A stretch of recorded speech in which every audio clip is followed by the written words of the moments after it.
Hello दोस्तों, subscribe कीजिए doctor Ranjeet Kumar Singh IAS channel को और साथ ही साथ बेल आइकन को भी दबाइए अपने आईएएस की प्रिपरेशन को द बेस्ट करने के लिए।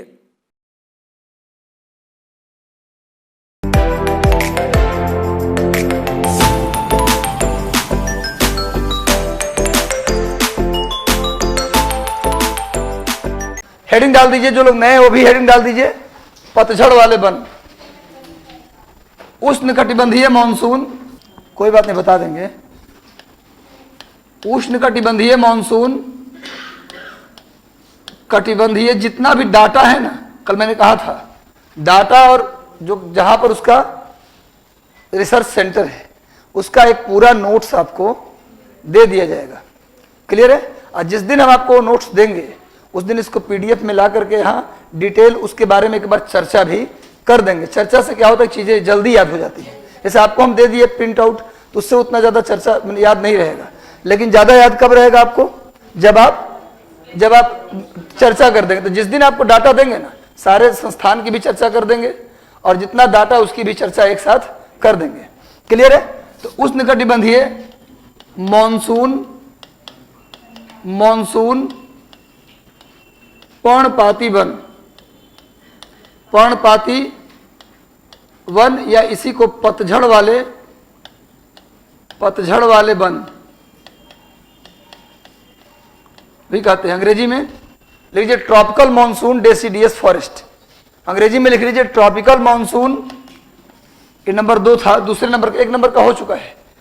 ट्रॉपिकल मानसून डेसिडियस फॉरेस्ट, उष्णकटिबंधीय मानसून पर्णपाती वन या पतझड़ वाले वन। अच्छा ये बताओ तुम लोग, नाम से क्या लग रहा है ये? पतझड़ वाले वन का मतलब ऐसा पेड़, ऐसा वन, ऐसा फॉरेस्ट जिसके अंदर के सारे पेड़ एक मौसम में सारे पत्ते अपना गिरा देते हैं, उसे क्या बोलते हैं? पतझड़ वाले वन। क्लियर है? वैसे जो सदाबहार वन है ना, वो भी पतझड़ वाला ही होता है। कोई ऐसा दुनिया का पेड़ नहीं जिसके पत्ते नहीं गिरते हों। पत्ते तो गिरेंगे ही, लेकिन पूरे पेड़ के पत्ते एक साथ नहीं गिरते हैं। पूरे साल उनके पत्ते गिरते रहते हैं, आते रहते हैं, यानी उनका वो पेड़ कभी सूखा हुआ महसूस नहीं होगा।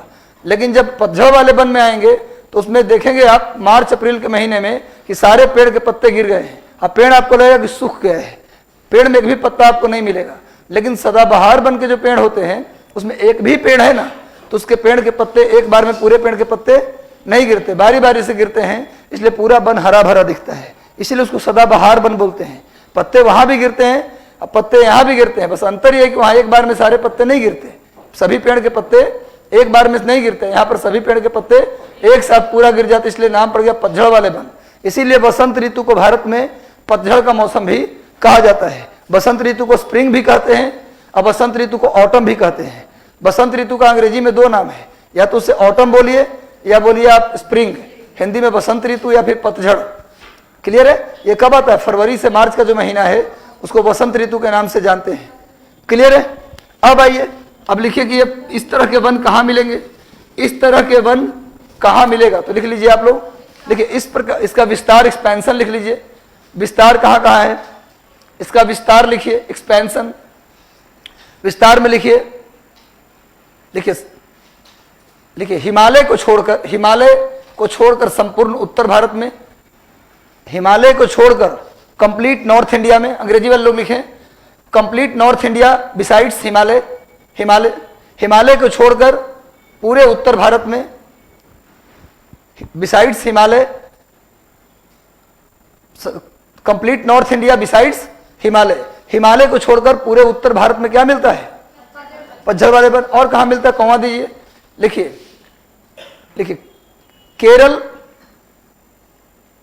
केरल को छोड़कर संपूर्ण दक्षिण भारत में, केरल को छोड़कर संपूर्ण दक्षिण भारत में, complete south India besides Kerala. संपूर्ण दक्षिण भारत में केरल को छोड़कर, complete south India besides Kerala, Kerala and coastal region. देखिए क्या लिखे? संपूर्ण दक्षिण भारत में केरला को छोड़कर और तटीय क्षेत्र को छोड़कर, besides Kerala and coastal region. लिख लिए केरला और तटीय क्षेत्र को छोड़कर। जो समुद्र के किनारे का क्षेत्र वहां क्या मिलता है? ज्वारीय वन, मैंग्रोव फॉरेस्ट मिलेगा ना वहां। अब नाम लिखना चाहे तो लिख लीजिए कुछ नाम भी, लिख लीजिए मेनली, लिख लीजिए हरियाणा, पंजाब, उत्तर प्रदेश, मध्य प्रदेश, हरियाणा, पंजाब, उत्तर प्रदेश, मध्य प्रदेश, हरियाणा, पंजाब, उत्तर प्रदेश, मध्य प्रदेश, हरियाणा, पंजाब, उत्तर प्रदेश, मध्य प्रदेश, सब लिखवाएंगे, आप घबरा कह रहे हैं। बिहार, झारखंड, बिहार, झारखंड, छत्तीसगढ़, आंध्र प्रदेश, तेलंगाना, इटीसी कर दो, कितना लिखते रहोगे 28 राज्य का नाम लिख लो। बिहार, झारखंड, सुनो, बिहार, झारखंड, छत्तीसगढ़, छत्तीसगढ़, आंध्र प्रदेश, तेलंगाना, इटीसी, है ना। आंध्र प्रदेश केवल किनारे में ही है, चलिए हद तट को, तटीय क्षेत्र को मैं क्या बोला, छोड़ दीजिए, कर दिए। सुनिए एक बात और लिख लो, भारत में सबसे अधिक विस्तार पतझड़ वाले वनों का ही है। लिखिए deciduous forest, deciduous forest extended in maximum area of India, deciduous forest extended maximum area of India, Hindi में लिखिए पतझड़ वाले वनों का विस्तार भारत में सबसे अधिक है। हाँ, पतझड़ वाले वनों का विश्व में तो वैसे नहीं, विश्व में सदाहरित वन का जो क्षेत्र है ना वो सबसे ज्यादा है। पतझड़ वाला वन एक्चुअली डेंसिटी के आधार पर देखेंगे ना तो सबसे ज्यादा डेंस कौन है, सदाबहार वन, हाँ वही जो ब्राजील में अमेजन बेसिन वाला जो एरिया है वही है। देखिए वैसे तो कोनधारी वन का भी, शंकुधारी वन जो है ना पूरे साइबेरिया में वही मिलता है। क्या लिखा आपने, पतझड़ वाले वन। भारत में सबसे अधिक विस्तार किस वन का है, पतझड़ वाले वनों का सबसे अधिक विस्तार है। मैंने क्या कहा था, 4 पॉइंट लिखवाऊंगा, प्रत्येक वनस्पति में कितना पॉइंट लिखवाऊंगा, 4 पॉइंट। पहला पॉइंट लिखवाएंगे उसका विस्तार कहाँ कहाँ है, दूसरा पॉइंट लिखवाएंगे उसके लिए कौन कौन से क्लाइमेटिक कंडीशन है, तीसरा पॉइंट लिखवाएंगे उसकी विशेषता, फॉरेस्ट में जो पेड़ है उसकी विशेषता, और चौथा पॉइंट लिखवाएंगे, क्या लिखवाएंगे, उसका एग्जाम्पल। तो लिखिए पहला पॉइंट हो गया, इसका विस्तार पूछा जाए कहाँ का है, संपूर्ण उत्तर भारत से लेकर पूरा मध्य भारत और पूरा दक्षिण भारत। अगर वैसे लें तो पूरा उत्तर भारत, पूरा मध्य भारत और पूरा दक्षिण भारत। तो ऐसे भी देख के लग रहा है कि इसका सबसे ज्यादा विस्तार होगा, रटने वाली बात तो इसमें है नहीं। समझ में आ रहा है बात। अब लिखिए क्लाइमेटिक कंडीशन कहाँ बनता है, ये लिख लीजिए, क्लाइमेटिक कंडीशन लिख के दीजिए। क्लाइमेटिक कंडीशन मतलब, क्लाइमेटिक कंडीशन मतलब जलवायु की स्थिति, जलवायु की स्थिति लिख करके डैश दे दीजिए, जलवायु की स्थिति लिख करके डैश दे दीजिए, जलवायु की स्थिति डैश दे करके लिखिए। देखिए यहाँ टेम्परेचर, इस क्षेत्र में टेम्परेचर कितना होता है लिख लीजिए, टेम्परेचर तापमान 25 से 30 डिग्री सेल्सियस, टेम्परेचर एवरेज कितना होता है 25 से 30 degree Celsius, 25 to 30 degree Celsius. और रेन लिख लीजिए 100 से 200 सेंटीमीटर, वर्षा रेन वर्षा 100 से 200 सेंटीमीटर। अगर आपसे पूछे कि पतझड़ वाले वन भारत में किस वर्षा एरिया में मिलते हैं, अगर आपसे कोई पूछे कि किस क्षेत्र में भारत में पतझड़ वाले वन मिलते हैं, किस क्षेत्र में भारत में डेसिडियस फॉरेस्ट मिलते हैं, तो क्या बोलेंगे कि जिस एरिया में 100 सेंटीमीटर से 200 सेंटीमीटर के बीच वर्षा होती है उस पूरे क्षेत्र में क्या मिलेगा, पतझड़ वाले वन। जहां पर टेम्परेचर 25 से 30 डिग्री के आसपास हो वहां क्या मिलेगा, पतझड़ वाले वन। लेकिन पूछा जाए सदाबहार वन, कल मैंने बताया था कि जहां का तापमान, जहां पर तापमान 35 डिग्री के आसपास हो और वर्षा 200 सेंटीमीटर से 300 सेंटीमीटर के बीच हो उसे क्या बोलते हैं, सदाबहार वन। एक क्लाइमेटिक कंडीशन हो गया। क्लाइमेटिक कंडीशन का फायदा क्या होता है कि जब आप मैप बनाइएगा तो मैप में अगर क्लाइमेटिक कंडीशन के साथ यदि आपने दिखा दिया फॉरेस्ट का एरिया तो फिर आपको वहां पर मार्क्स ज्यादा मिलता है। अगला पॉइंट चलते हैं, नेक्स्ट पॉइंट इसी में लिखिए, लिखिए इस प्रकार के वनों में पेड़ों की जो लकड़ियां होती हैं, वुड लिख लीजिए, स्टीम ऐसे लिख लीजिए, हार्ड स्टीम ऐसे कर सकते हैं। इस प्रकार के वनों में हार्ड स्टीम पाया जाता है। लीजिए hard steam found in this steam, steam मतलब तना होता है, स्टीम माने भाप नहीं, स्टीम का मतलब तना, हाफ लिख लीजिए, hard steam found in tree of deciduous forest. मतलब लिख सकते हैं आप कि पतझड़ वाले वनों में वनों के पेड़ों में, पतझड़ वाले वनों के पेड़ों में कठोर तना पाया जाता है, कठोर तना पाया जाता है। इसके पत्ते चौड़े नहीं होते। लिख लीजिए इस पेड़ के पत्ते, इस वन में पेड़ के पत्ते जो लीफ होता है वो ज्यादा चौड़ा नहीं होता, पेड़ के पत्ते चौड़े नहीं होते। लेकिन इसका उपयोग भी इस प्रकार के वनों में पेड़ के पत्ते चौड़े नहीं होते, पेड़ के पत्ते चौड़े नहीं होते। चौड़ा का मतलब वाइड लीफ नहीं होता। क्लियर है? अगला पॉइंट लिखिए।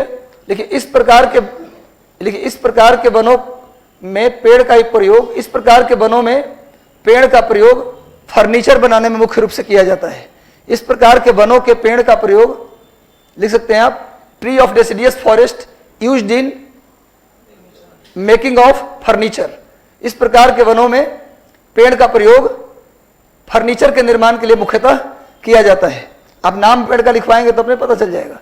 देखिए ट्री का नाम, इस वन में पेड़ का नाम लिखिए, पेड़ के नाम लिखिए, ट्री, नेम ऑफ ट्री, पेड़ का नाम लिख लीजिए, पेड़ का नाम लिखिए।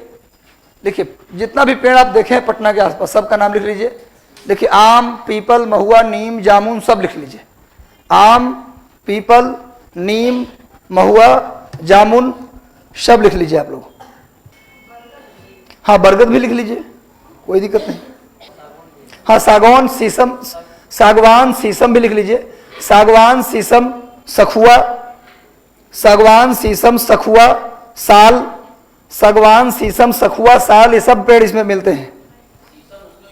हाँ इसमें भी शीशम है, क्या दिक्कत है? क्या आपके घर में गांव में शीशम नहीं होता? शीशम हो गया क्या? ये सब तो बोले कि एक दिन सब पूरा आंकड़ा जितना भी डाटा एक साथ आपको प्रोवाइड करा देंगे। वो ठीक है तो हम आपको पूरा लिखवा, हम बोले कि दिन डाटा कितने, किसमें सबसे कम, किसमें सबसे ज्यादा, पूरी बात लिखवाएंगे। वैसे लिख लीजिए, लिखना चाहिए, लिखिए। लिखिए इस प्रकार के वन का सबसे अधिक विस्तार मध्य प्रदेश राज्य में है। लिख लीजिए। लिखिए पतझड़ वाले वन का सबसे अधिक विस्तार मध्य प्रदेश में है। पतझड़ वाले वन का सबसे अधिक विस्तार मध्य प्रदेश राज्य में है। पतझड़ वाले वन का सबसे अधिक विस्तार मध्य प्रदेश राज्य में है। सबसे अधिक विस्तार मध्य प्रदेश राज्य में है। क्लियर है? तो इसमें कुछ इतना ज्यादा बात है नहीं। अब लिखिए नेक्स्ट, मरुस्थलीय वन, डेजर्ट फॉरेस्ट। अगला हेडिंग डाल दीजिए, डेजर्ट फॉरेस्ट। डेजर्ट फॉरेस्ट, मरुस्थलीय वन, डेजर्ट फॉरेस्ट यानी मरुस्थलीय वन, मरुस्थलीय वन, या इसी को ड्राई फॉरेस्ट भी कहा जाता है। शुष्क वन, नाम से ही लग रहा है कि इस प्रकार के वन वही मिलेगा जहां पर वर्षा की मात्रा बहुत कम हो। जहां वर्षा की मात्रा बहुत कम हो उसे क्या बोलेंगे? मरुस्थल। मरुस्थल की परिभाषा मैं पहले बता चुका हूं, जो लोग नए हैं पुराने हैं सब समझिएगा। मरुस्थल की परिभाषा बताया हूं कि जहां वर्षा 25 सेंटीमीटर से कम हो, जहां वर्षा 25 सेंटीमीटर से कम हो उसे क्या बोला जाता है? डेजर्ट। हमारे टीचर जब हमको पढ़ाते थे बचपन में तो क्या बताते थे कि जहां बालू ही बालू हो उसे मरुस्थल कहते हैं। क्योंकि उस समय हम लोग को वर्षा का कंडीशन समझ में आता नहीं था, लेकिन जब बड़े हुए तो टीचर ने क्या बतलाया कि जहां वर्षा 25 सेंटीमीटर से कम हो, बालू हो, पत्थर हो, मिट्टी हो, उससे कोई मतलब नहीं। अगर वर्षा, वार्षिक वर्षा, एनुअल रेन 25 सेंटीमीटर से कम हो रहा है उसको क्या बोलेंगे? Desert. The place at which rain occurs 25 below 25 centimetre is known as desert. मरुस्थल उस स्थान को कहते हैं जहां वर्षा 25 सेंटीमीटर से भी कम हो, उसे क्या बोलते हैं? मरुस्थल। एक विद्वान थे जिनका नाम था एलसी किंग महोदय। एलसी किंग ने बताया था कि पूरे दुनिया में 1/3 भाग पर क्या है? मरुस्थल है। पूरे दुनिया में 1/3 भाग पर क्या है? मरुस्थल। क्वेश्चन आ जाए कि पूरे दुनिया में कितने परसेंट पर मरुस्थल है, तो आंसर होगा 33%। दुनिया को 100% मान लीजिए और उसमें 1/3 का मतलब लगभग 33%। यानी पूछा जाए पूरे दुनिया में कितने प्रतिशत पर डेजर्ट है तो क्या बोलेंगे? 33%। तो आप बोलेंगे सर हमको तो ज्यादा डेजर्ट दिखता नहीं है। तो आपको इंडिया में ना कम जगह पे दिखता है डेजर्ट, लेकिन आप जाएंगे तो ऑस्ट्रेलिया का 90% हिस्सा मरुस्थल ही है। आप जाएंगे सहारा मरुस्थल, जितना इंडिया है उससे दुगना तिगुना में खाली सहारा मरुस्थल है। आप उसके अलावा केवल डेजर्ट जो दिख रहा है वो डेजर्ट नहीं है। आप जाएंगे लेह लद्दाख, वो क्या है? वो भी डेजर्ट है। ऊंचे ऊंचे पर्वत जो बर्फ से ढके वो क्या है? डेजर्ट है। इसके अलावा आप चले जाइए साइबेरिया, वो भी क्या है? डेजर्ट है। आर्कटिक प्रदेश जहां वर्षा नहीं होती तो क्या है? वहां डेजर्ट है। डेजर्ट का मतलब ये नहीं देखिए कि बर्फ है, पानी है, जमीन है, पत्थर है, ये नहीं, बालू है। डेजर्ट का मतलब कुछ भी हो अगर वर्षा 25 सेंटीमीटर से कम हो रही है तो उसे क्या बोलेंगे? मरुस्थल। अब मरुस्थल में भी दो प्रकार का मरुस्थल, एक होता है पूर्ण मरुस्थल, एक होता है अर्ध मरुस्थल। पूर्ण मरुस्थल और अर्ध मरुस्थल, यानी complete desert and semi desert. Complete desert and semi desert. Complete desert उसको बोलते हैं, कंप्लीट का मतलब पूरा डेजर्ट है, इसका मतलब वर्षा बहुत कम होगा, 10 सेंटीमीटर, बिल्कुल सही।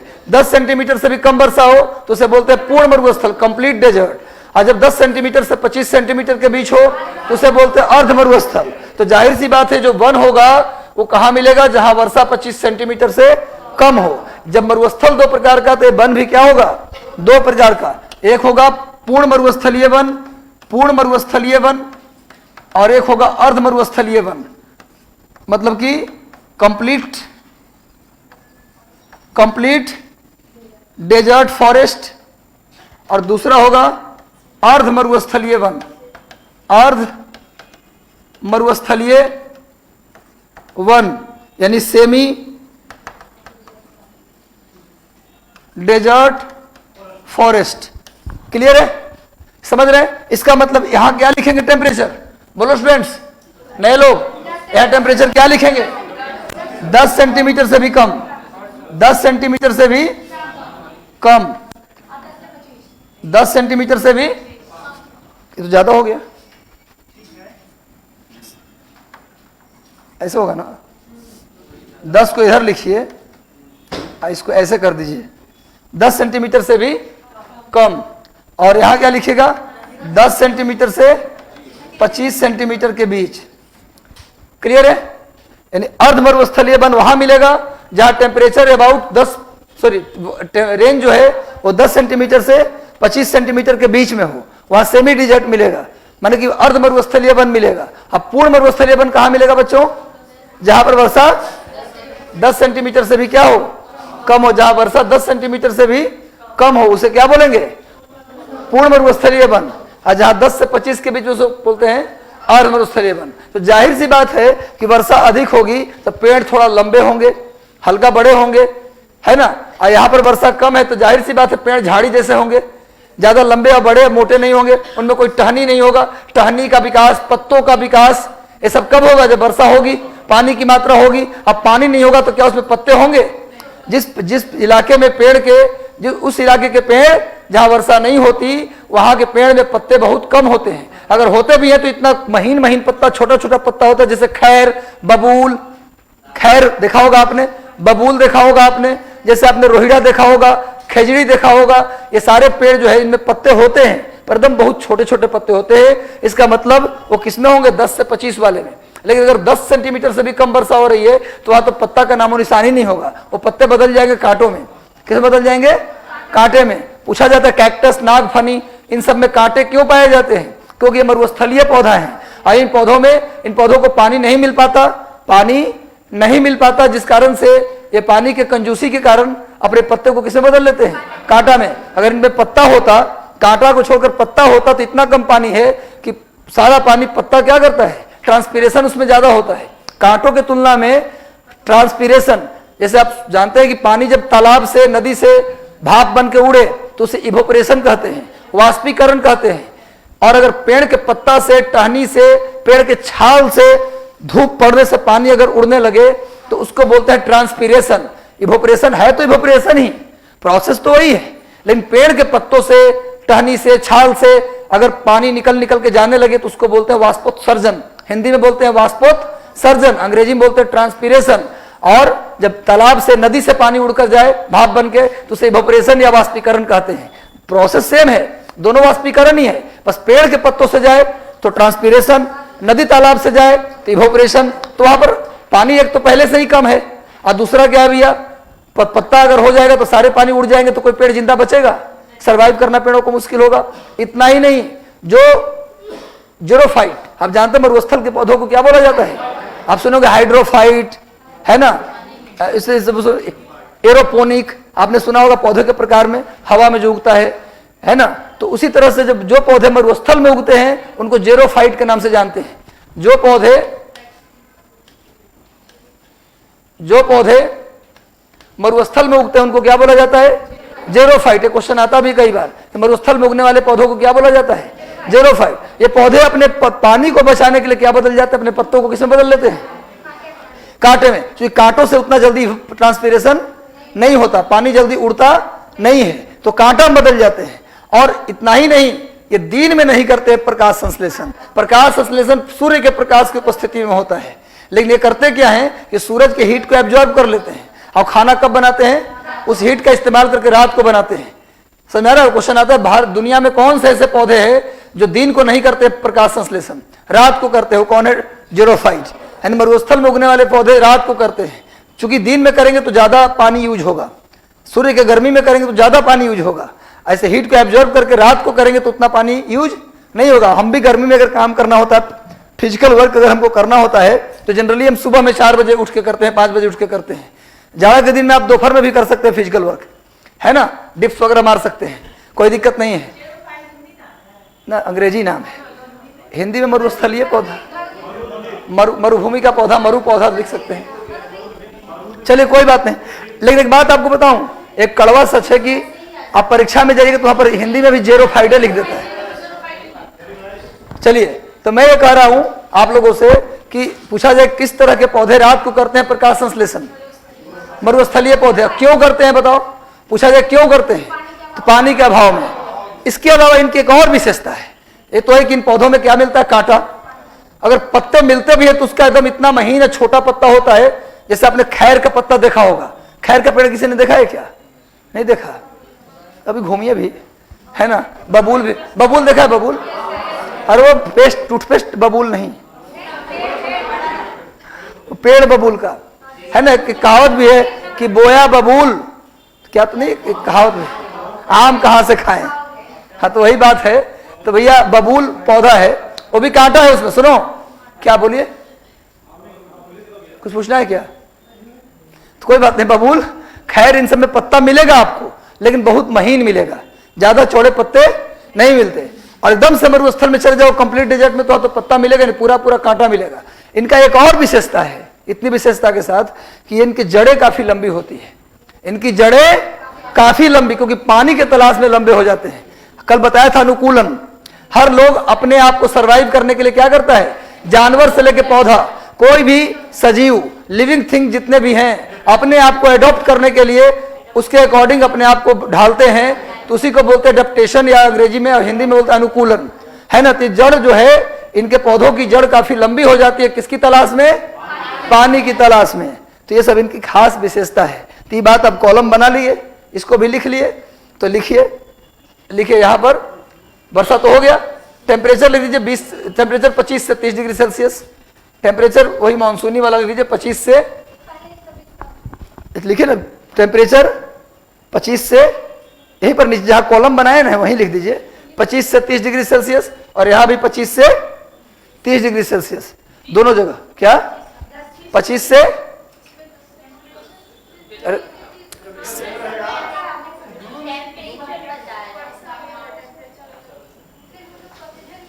अबाउट, ये एवरेज टेम्परेचर में लिखवा रहा हूं, पूरे साल का टेम्परेचर लिख लीजिए। टेम्परेचर दोनों में सेम ही लिख लीजिए, 25 से 30 और 25 से 30। अब वर्षा में क्यों, हम वर्षा पढ़ाए थे 10, 25 से 30, 25 से 30 डिग्री सेल्सियस। नोट कर लिए। टेम्परेचर एक्चुअली उस इलाके का तापमान है। आप मरुस्थल, सर मरुस्थल में तो बहुत ज्यादा गर्मी होती होगी, आप मरुस्थल में कभी जाइए, ये पूरे वर्ष का एवरेज टेम्परेचर लिखवा रहा हूं, एनुअल एवरेज टेम्परेचर है ये। मरुस्थल में आप जाओगे ना, तो वहां पर जाड़े के दिनों में आपको टेम्परेचर मिलता है माइनस में। चूरू चले जाइए आप, कंप्लीट डेजर्ट है वहां राजस्थान में, वहां -1.5 डिग्री, -1 डिग्री टेम्परेचर वहां हो जाता है। तो एवरेज टेम्परेचर वही है, लिखिए आप, ठीक है। अब सुनिए, एक बहुत अच्छी बात अब बोले तो याद भी आ गया आपके बोलने से। दुनिया में सबसे ज्यादा जो ड्यूरनल टेम्परेचर डिफरेंस है, दैनिक तापांतर है, वो डेजर्ट में मिलता है। दुनिया में सबसे ज्यादा दैनिक तापांतर, दैनिक तापांतर का मतलब क्या होता है समझ लीजिए। पूरे 24 घंटे में सबसे अधिक तापमान और सबसे कम तापमान के बीच जो अंतर होता है उसी को बोलते हैं दैनिक तापांतर, diurnal temperature difference. Diurnal temperature difference, definition क्या है, पूरे 24 घंटे में सबसे अधिक तापमान मेजर करिए और सबसे कम तापमान मेजर कीजिए और दोनों घटाइए, जो आएगा रिजल्ट, उसी को बोलते हैं दैनिक तापांतर, अंग्रेजी में ड्यूरनल टेम्परेचर डिफरेंस। क्लियर हो गया ये बात, समझ में आ गया इतनी बात? Diurnal temperature. तो दुनिया में सबसे ज्यादा दैनिक तापांतर कहां मिलता है? डेजर्ट में। क्योंकि बता रहा हूं, सुन लो तब लिखना, क्योंकि दिन में आप जाइएगा करीब 10, 11, 12 बजे, कभी डेजर्ट में जाने का मौका मिले, जोधपुर कभी गए हो आप, जैसलमेर कभी गए आप, तो गए होंगे तो जानते होंगे, दिन में 10 से 12 बजे तक आते आते, 2 बजे तक आते आते इतनी गर्मी होती है कि आप उसको सहन नहीं कर पाएंगे। डायरेक्ट गए हैं तो 48 डिग्री 50 डिग्री तापमान पहुंच जाता है। जैसलमेर के आसपास का तापमान 48-50 तक किसी किसी दिन पहुंच जाता है, इतना तापमान होता है। और उसी दिन, जिस दिन आपको 48-50 जून के महीने महसूस हुआ, उसी दिन आप जाइए रात को 2 बजे, 2 बजे कभी नींद खुल जाए आपको, या नींद नहीं भी खुला है तो एक चादर के बिना आपको नींद नहीं आएगा। मतलब आपको लगेगा पूरे साल राजस्थान में आप चले जाओ, खास करके जैसलमेर चले जाओ जहां बहुत ज्यादा गर्मी होती है, पोखरन चले जाओ जहां बीएसएफ के जवान खड़े हैं, पाकिस्तान बॉर्डर पे पूरा डेजर्ट है, वहां चले जाओ, वहां अगर रात का नींद पूरा करना है तो बिना चादर के पूरा नहीं होगा, ठंड लगना तय है। और सुबह 2 बजे आप स्नान नहीं कर सकते, इतना ठंड हो जाता है, यानी टेम्परेचर सीधा एकदम गिर जाता है और टेम्परेचर सीधा बढ़ जाता है। तो सबसे ज्यादा डिफरेंस ऐसा क्यों होता है? एक जलवायु विज्ञान में, क्लाइमेटोलॉजी में एक चैप्टर पढ़ना है एल्बिडो। एक चैप्टर क्या पढ़ना है? एल्बिडो। एल्बिडो का मतलब ये होता है कि कोई भी सरफेस जितना हीट, सूर्य का हीट जितना लेता है, सुन लीजिए पहले, कोई भी सरफेस जितना हीट एब्जॉर्ब करता है टोटल, उसका जितना परसेंट छोड़ देता है शाम होते होते, उसी परसेंटेज को उस सरफेस का एल्बिडो कहा जाता है। क्या कहा जाता है? ये सब छोटा छोटा टर्म है, भूगोल ऑप्शनल वाले को तो जानना ही चाहिए। एल्बिडो क्या होता है? कोई भी सरफेस, घास का सरफेस हो या बर्फ का सरफेस हो या मरुस्थल हो, सबका जितना टोटल एब्जॉर्बेशन होता है और जितना टोटल एब्जॉर्ब करता है, उस टोटल, मान लीजिए कि 50 कैलोरी एब्जॉर्ब किया और उसमें से 25 कैलोरी छोड़ दिया, इसका मतलब उस सरफेस का एल्बिडो कितना हो गया? 50%। समझ में नहीं आ रहा बोल रहा हूं? आप लोग को आ रहा है समझ में? बोलिएगा, थोड़ा सा पता चले कि समझ में आ रहा है, हिलते रहिएगा तो समझ में आएगा। समझ में आए तो बता दीजिए कि हाँ समझ में आ रहा है। समझ में आ रहा है एल्बिडो क्या होता है? मान लीजिए कि यार इस सरफेस जहां मैं खड़ा हूं, ये घास वाला सरफेस है, मान लो, है भी लग रहा है देखने में, तो ये घास वाले सरफेस का है कि 100 कैलोरी हीट ले सकता है, अब 25 कैलोरी छोड़ रहा है, अब बाकी 75 कैलोरी रख ले रह जा रहा है, तो कितना परसेंट होगा इसका एल्बिडो? 25%। आपने सर 100 ही क्यों ले रहे हैं? तो यहाँ पर कैसे विद्यार्थी जो जिनका गणित कमजोर है, अगर हम 150 लेंगे तो परसेंटेज निकालते निकालते उनका हालत खराब हो जाएगा। पता नहीं यार 25% कहाँ से निकाल दिए सर, है ना? तो इससे अच्छा है कि पूरा पूरा लेते हैं ताकि समझ में आ जाए 25% हो रहा है। तो एल्बिडो, तो उसका एल्बिडो क्या होता है? सबसे ज्यादा होता है। जो मरुस्थलीय भूमि होता है ना, उसका एल्बिडो सबसे ज्यादा होता है, जितना लेता है ना हीट उतना वो छोड़ देता है, जिससे रात को क्या लगने लगता है? आपको ठंडी लगने लगता है। हाँ कुछ पूछ रहे थे आप? क्या? Kirchhoff's law. हाँ, किरचॉफ्स लॉ के अनुसार ही ऐसा होता है, किरचॉफ्स लॉ के अनुसार ही ऐसा होता है, लेकिन अब वहां हमारे यहाँ भूगोल में उसको एल्बिडो कहते हैं। चलिए एल्बिडो का परिभाषा हो गया ना, बता देंगे, कोई पूछेगा तो? चलिए बता, आप बताइए तो एल्बिडो का परिभाषा आप ही बताइए। एल्बिडो कहते हैं, लोग और बोल दीजिए, आप बता दीजिए एल्बिडो क्या है? कोई भी सरफेस बताइए। हाँ बोलिए बोलिए शर्मा। हीट एब्जॉर्ब जितना करता है, उसका जितना छोड़ा, जितना एब्जॉर्ब किया उसका जितना परसेंट छोड़ा, उसी को क्या बोलते हैं? एल्बिडो को किसमें दिखाते हैं? परसेंटेज में। एल्बिडो को किसमें दिखाते हैं? परसेंटेज में। लेकिन सुन लीजिए, अगर आपको थोड़ा और स्टैंडर्ड करना है जीके, तो आप लोग एक बार जा करके या फिर हम ही बता देंगे क्लाइमेटोलॉजी में किस सरफेस का एल्बिडो कितना होता है। ये फिक्स है कि घास सरफेस का कितना होता है, मरुस्थल का कितना होता है, बर्फीले सतह का कितना होता है। कभी कभी यूपीएससी में अरेंज करने दे देता है कि इनमें से एल्बिडो के हिसाब से कौन सही क्रम में अरेंज्ड है। तो परसेंटेज आपको इजी क्वेश्चन है, लेकिन जब याद न रहे तो टफ हो जाता है वहां, ठीक है ना? तो ये लिखवा देंगे आपको। क्लियर है? तो क्या लिखा आपने? एक लाइन और लिख लो कि मरुस्थल में दैनिक तापांतर सबसे अधिक मिलता है। दुनिया में सबसे अधिक ड्यूरनल टेम्परेचर डिफरेंस डेजर्ट में ही मिलता है। दुनिया में सबसे अधिक ड्यूरनल टेम्परेचर डिफरेंस, दुनिया में सबसे अधिक diurnal temperature difference, diurnal temperature difference यानी दैनिक तापांतर मरुस्थलीय क्षेत्र में ही मिलता है। मरुस्थलीय क्षेत्र में ही मिलता है। आइए कम इन मरुस्थलीय क्षेत्र में ही मिलता है। दुनिया में सबसे अधिक दैनिक तापांतर मरुस्थलीय क्षेत्र में ही मिलता है। कहीं कोई दिक्कत तो नहीं है? एग्जाम्पल देके बता दिया कि कैसे दैनिक तापांतर ज्यादा है। एकदम टेम्परेचर नीचे 48 डिग्री दिन का और रात का 15 डिग्री, घटा लीजिए कितना ज़्यादा हो गया। लेकिन अगर यहाँ आप देखेंगे, हमारे यहाँ का बात करेंगे, पटना की बात करें, तो दिन में आपको टेम्परेचर मिल रहा है मान लीजिए 30 डिग्री, तो रात को भी आपको नहीं 15 नहीं होता बिल्कुल, ऐसा भी नहीं होता। यहाँ जाड़ा में जाओ या गर्मी में जाओ ज़्यादा अंतर नहीं, 5-7-10 डिग्री का अंतर आता है। उतना अंतर आएगा तो पता चला कि पूरा बिहार बीमार है ना। लिखिए हाँ,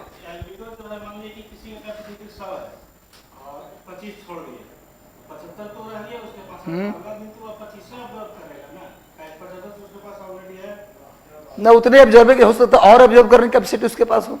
अब गर्मी का हाउ कैपेसिटी सर्व ऑब्जेक्ट फिक्स है, फिक्स है। हाँ हाँ, उसका कैपेसिटी 100 है ही, मैक्सिमम 100 है, मैक्सिमम 100 ही कहना है ना। 100 ले चुका, 25 से छोड़ता, अगला दिन 25 से लेगा, वो क्या दिक्कत है। हाँ तो इसमें दिक्कत क्या है। हाँ तो ठीक है, 25 लेगा फिर 25 छोड़ देगा, 25 छोड़ता रहेगा वो। हाँ एल्बिडो, तो इसलिए ना एल्बिडो का हम पता है कि परसेंटेज रख लीजिएगा आप लोग, और उसको अरेंज करने के लिए आता है। क्लियर है। और कोई दिक्कत। हाँ लिखे, क्या लिखा आपने लास्ट पॉइंट, क्या लिखा। तापांतर, दैनिक तापांतर कितना होता है, सबसे ज्यादा होता है। अब आइए मरुस्थलीय वनों के का विस्तार लिख लीजिए, कहाँ कहाँ है। पहले मरुस्थलीय का लिखिए, फिर अर्ध मरुस्थलीय का लिखवाएंगे। मरुस्थलीय वन का विस्तार लिखिए पश्चिमी राजस्थान में। मरुस्थलीय वन का विस्तार लिखिए पश्चिमी राजस्थान। मरुस्थलीय वन का विस्तार लिखिए पश्चिमी राजस्थान में। मरुस्थलीय वन का विस्तार लिखो स्टूडेंट्स वेस्ट राजस्थान, पश्चिमी राजस्थान, बस पश्चिमी राजस्थान। और पाकिस्तान छोड़ दीजिए, आप इंडिया का वन पढ़ रहे हैं, पाकिस्तान में भी है भैया, ऐसे जहां जहां मरुस्थल वहां वहां सब जगह है। अब लिखिए अर्ध मरुस्थलीय वन का विस्तार लिखिए। लिखिए पूर्वी राजस्थान, उत्तरी गुजरात, पूर्वी राजस्थान, उत्तरी गुजरात, ईस्ट राजस्थान। आप भी लिख लीजिए, आप जो पीछे बैठे हैं केवल सर हिला रहे हैं, आप भी लिखिए। इसको अब डेमो क्लास समझ के मत पढ़िए, क्योंकि हम डेमो लेते ही नहीं है। कभी भी मैं क्लास में डेमो नहीं लेता। मैं जो पहला दिन जिस तरह से पढ़ाता हूं वैसे ही हर दिन पढ़ाता हूं। क्या लिखा आपने। पूर्वी राजस्थान, पूर्वी राजस्थान, उत्तरी गुजरात यानी ईस्ट राजस्थान, नॉर्थ गुजरात, पूर्वी राजस्थान, उत्तरी गुजरात, मध्य प्रदेश और छत्तीसगढ़ के कुछ हिस्सों में, मध्य प्रदेश और छत्तीसगढ़ के कुछ हिस्सों में मिलता है।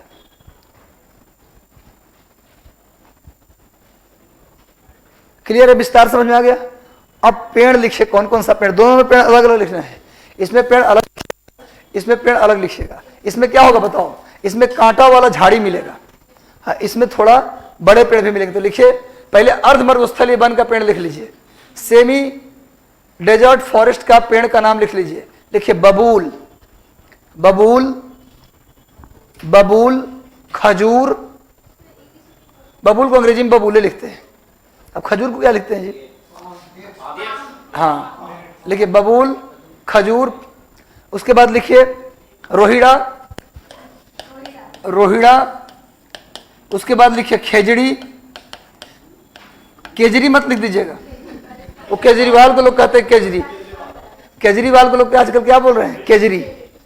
खेजड़ी, रोहिड़ा, खेजड़ी। जिनको राजस्थान का पेपर भरा है किसी ने, यहाँ पर राजस्थान के भरे होंगे तो पूछेगा वहां। राजस्थान के जो राजकीय पुष्प है, सुनिए, राजस्थान का जो राजकीय पुष्प होता है ना, जैसे बिहार का राजकीय पक्षी, राजकीय फूल होता है ना, जैसे गोरैया यहाँ का राजकीय पक्षी है, वैसे ही राजस्थान का राजकीय फूल जो है वो रोहिड़ा है। अलग से लीजिए, राजस्थान राज्य का राजकीय मतलब कि state flower, state flower of Rajasthan, रोहिड़ा is state flower of Rajasthan, रोहिड़ा is state flower of Rajasthan. और खेजड़ी में लिख लीजिए, खेजड़ी में लिख लीजिए स्टेट ट्री ऑफ राजस्थान। खेजड़ी राजस्थान का राजकीय वृक्ष है, खेजड़ी राजस्थान का राजकीय वृक्ष है, और रोहिड़ा राजस्थान का राजकीय क्या है जी, पुष्प है। क्लियर है। अब आइए इसमें लिखिए पूर्ण मरुस्थलीय वन में लिखिए कैक्टस। कैक्टस पूर्ण मरुस्थलीय वन में क्या मिलता है? कैक्टस, जिसको हम लोग क्या बोलते हैं? नागफनी। कैक्टस या ब्रैकेट देकर लिख दीजिए नागफनी। कैक्टस या ब्रैकेट देकर लिखिए नागफनी। कैक्टस, नागफनी। क्लियर है? कैक्टस के बाद लिखिए कांटेदार झाड़ियां, वैसा कुछ डिफाइन नहीं है, लिखिए थॉर्नी बुश। थॉर्नी बुश यानी कांटेदार झाड़ियां। कांटेदार झाड़ियां। आजकल नहीं पता है कि जितने अमीर लोग हैं उनके घर के दरवाजे पर क्या लगा रहता है? कैक्टस।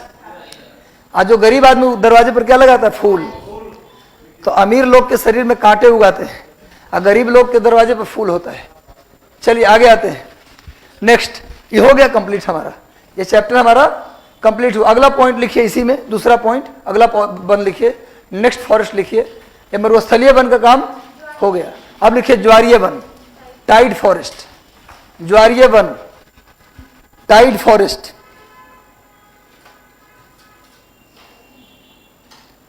टाइड फॉरेस्ट, ज्वारीय वन, ज्वारीय वन, टाइड फॉरेस्ट। देखिए इसमें क्या है भाई, नाम से ही लग रहा है टाइड। टाइड मतलब जिस क्षेत्र में क्या आता हो? ज्वार आता हो। जिस क्षेत्र में ज्वार भाटा आता हो, तो कहाँ आता ज्वार भाटा? गंगा किनारे नहीं आता, समुद्र के किनारे। तो लिखिए इसका विस्तार, एक्सपेंशन में लिख के लिखिए डैश दे करके, इसका विस्तार भारत के 9 तटीय राज्यों में है। भारत के 9 तटीय राज्यों में है इसका विस्तार, expansion. 9 coastal state of India, 9 coastal state of India. It is extended in 9 coastal state of India. इसका विस्तार भारत के 9 तटीय राज्यों में है। और आपको याद होगा हम तटरेखा जब लिखवा रहे थे आप लोगों को, मालाबार तट, बंग तट, आपको याद होगा ये सब लिखवाया था। भारत में 9 राज्य हैं जो तट को छूते हैं। समुद्र को छूने वाले भारत में कितने राज्य हैं? 9 राज्य हैं। अगर ऊपर से चलिएगा तो बंगाल, उड़ीसा, आंध्र प्रदेश, तमिलनाडु, केरल, कर्नाटक, गोवा, महाराष्ट्र, गुजरात। टोटल कितने राज्य हो गए? 9। परीक्षा हॉल में गिनिएगा मत, परीक्षा में सीधे पूछे भारत में कितने राज्य तट समुद्र को छूते हैं, तो क्या बोलेंगे? सीधे याद रखिए 9 राज्य। तो 9 राज्य भारत में समुद्र को छूते हैं।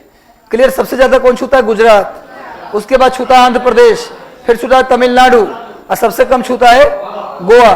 ये सब बता चुके हैं। तो भारत के 9 तटीय राज्यों में इसका विस्तार होगा। लेकिन इस प्रकार के वन को मैंग्रोव वन भी कहा जाता है।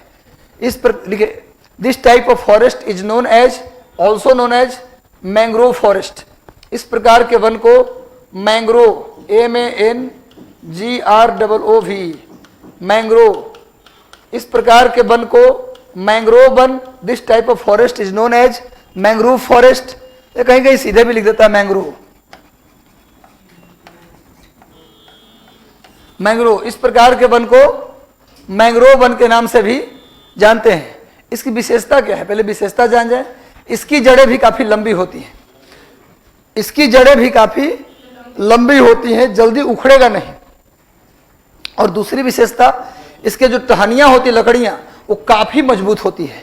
लेकिन मजबूत होती है, मजबूत का मतलब इसको आप तोड़ नहीं सकते, लचीला होती है। जैसे कुछ कुछ पेड़ आपने देखा होगा कि तोड़ने की पूरी कोशिश कर रहे हैं, पूरा घुमा दिए चारों तरफ, लेकिन टूटा नहीं, उसको काटना पड़ा। समझ में आ रहा है बात? तो ये पेड़ की लकड़ियां जो होती काफी मजबूत। मजबूत का सेंस ये मतलब कि नहीं कि आप स्लीपर बना दे रेलवे का। मजबूत का मतलब कि इसको तोड़ नहीं सकते आप, लेकिन काफी लचीला होती है। लचीला इतना ज्यादा कि इसका प्रयोग घर में फर्नीचर बनाने में करते हैं।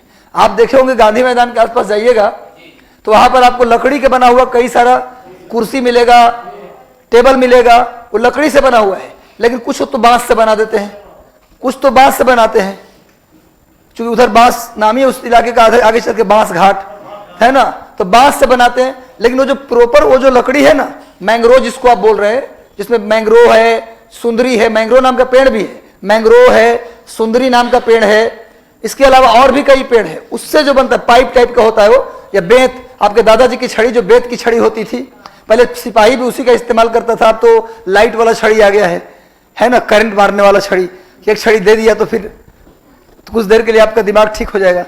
तो कहने का मतलब यह है कि वो बेंत की जो होती थी छड़ी, वो भी पाइप टाइप का होता था, बीच में होल टाइप का होता था बांस में ही, तो उसको मोड़ के लोग क्या बनाते थे, फर्नीचर बनाने का काम लिया जाता, तो वो महंगा मिलता है।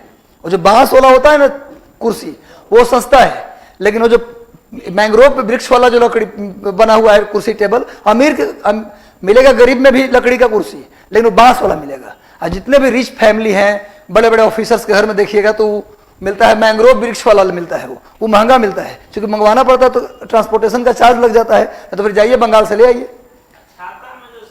हाँ वही छाता में जो उपयोग हो रहा है, बिल्कुल सही कहा आपने, छाता में जो उपयोग हो रहा है वो भी मैंग्रोव फॉरेस्ट से ही लाया गया है। जहां भी मोड़ तोड़ करने वाला है ना, मोड़ने वाला चीज, वो सब बनाता है। सुन लो एक बात और, इसका यूज तो फर्नीचर में हो गया, या दादाजी की छड़ी में भी हो गया, छाता में भी हो गया। इसके अलावा इसका जो यूज है वो यूज है सुनामी से बचने के लिए। जितने भी पर्यावरणविद है, सुनो, जितने भी इन्वायरमेंटलिस्ट हैं, जितने भी पर्यावरणविद हैं, उनका सलाह है कि यदि भारत में लगा दिया जाए समुद्र के किनारे अगर 5 किलोमीटर की मोटाई में, अगर समुद्र के किनारे 5 किलोमीटर की मोटाई में अगर लगा दिया जाए अगर मैंग्रोव फॉरेस्ट, तो उसकी जड़ें काफी मजबूत होती है, उसकी जड़ें काफी जल्दी उखड़ती नहीं है और ना तो टूटती है। तो ऐसा होगा जब सुनामी आएगा ना, जब सुनामी आएगा और 5 किलोमीटर की मोटाई में फॉरेस्ट होगा, तो सुनामी अगर आएगा इधर से, तो 5 किलोमीटर को क्रॉस करते करते 5 किलोमीटर को क्रॉस करते करते स्पीड इतनी ज़्यादा कम हो जाएगी कि कोई नुकसान नहीं कर पाएगा। तो आज डिजास्टर मैनेजमेंट में लोगों को सलाह दी जाती है कि भारत में प्रत्येक स्टेट को कहा जाए कि 5 किलोमीटर में न तो कोई होटल डेवलप करे और न कोई रिसोर्ट डेवलप करे, बल्कि 5 किलोमीटर छोड़ करके आप बनाइए घर। लेकिन आजकल तो इंडिया में तो उस तरह का रूल फॉलो होता नहीं है। रूल है भी अगर तो यह लोग मानते नहीं है, पैसा देकर स्थानीय अधिकारी को पैसा देंगे और होटल वहीं खड़ा करेंगे बीच पर, है ना। लोगों के शौक भी तो है कि सनसेट और सनराइज कमरे से देखना है, तो भैया दूर वाला होटल लेंगे तो कैसे भी देखेंगे, नजदीक वाला लेंगे तब ना। और भीगे कपड़ों में होटल कमरे में चले जाना है, पता नहीं कौन सा शौक है, ये सब अमीरों का शौक है। गरीब भीगे कपड़ों में मजबूरी में रहता है, और अमीर है ना, गरीबों का मजबूरी, अमीरों का शौक रहता है भीगे कपड़ों में कमरा में जाना, नहीं कौन सा शौक है। तो भैया तो सुनामी आ गया तो सबसे पहले कौन जाएगा, वही जाएंगे। तो भैया या फिर देखिए शिमला चले जाओ, हम तो शिमला में देखे हैं कि होटल कहाँ है भैया, तो नाम है, आपको होटल खाली मिल जाएगा सुसाइडल पॉइंट पे, उसका नाम ही है सुसाइडल पॉइंट, है ना। वहां पर जैसे खिड़की से झांक रहे तो 200 फीट गहरा खाई लग दिख रहा है, तो वहां से पति पत्नी सेल्फी ले रहे हैं, है ना। तो अब सेल्फी लेते लेते या तो गिर गए, या तो पहले से कोई चीड़ था लड़के कूद गए, है ना।